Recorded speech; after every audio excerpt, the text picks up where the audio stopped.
When the NFL went to 17 games last year, they also redid the preseason. There's now a 2-week gap to game one, so the Saints are off this weekend. If you don't remember the 2-week gap from last year, it's because we were dealing with Hurricane Ida at this point last year. But the end of the preseason this year could not have gone much better. Let's start our 4 takeaways with 4 preseason stars, 4 guys who I think earned jobs in New Orleans this fall. The first of those guys is running back Tony Jones, who started camp battling against Abram Smith and Divino Zigbo and Malcolm Brown for a roster spot. But Jones had 114 yards rushing and receiving in the preseason, and he looked more explosive than the other 3 guys. The second star is safety Justin Evans, and he's an interesting story. He's a Mississippi native who was Tampa Bay's second-round draft pick in 2017. He started 21 games for the Bucs over 4 seasons, but after getting hurt, he missed all of last season. He is now healthy again. He has been strong all camp.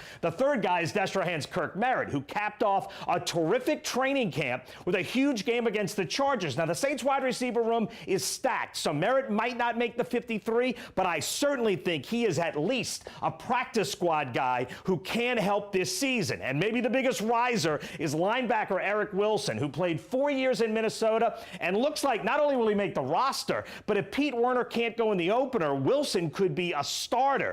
These 4 guys solidified their places in New Orleans this fall by standing out in the preseason. Now, at number 3, I mentioned Pete Werner. Let me say this about injuries to start the season. The Saints are about as healthy as it gets. Now, sure, if Werner misses time, it hurts. And the Trevor Penning injury stinks.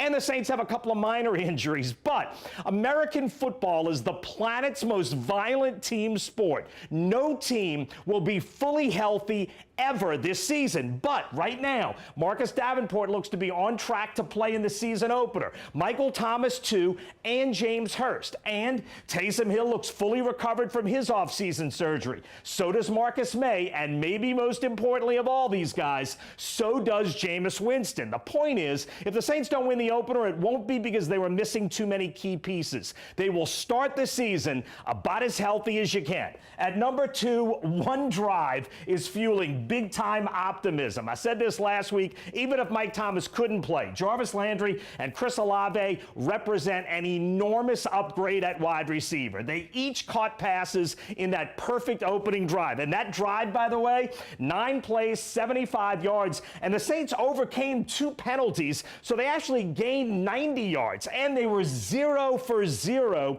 on 3rd down because they never needed a 3rd down. And obviously, the biggest thing about that drive and that game, Jameis Winston looked good. Winston was a perfect 4 for 4. He was sharp. He did everything right. He's now 28 years old. In theory, the perfect age to marry a smarter approach with his enormous physical ability. Winston has his doubters, and ultimately how far the Saints go this season will be determined by how far he can take them. But Jameis Winston starts the 2022 season looking like a guy with a shot to take that big step forward. And that is my number 1 takeaway from the preseason finale against the Chargers.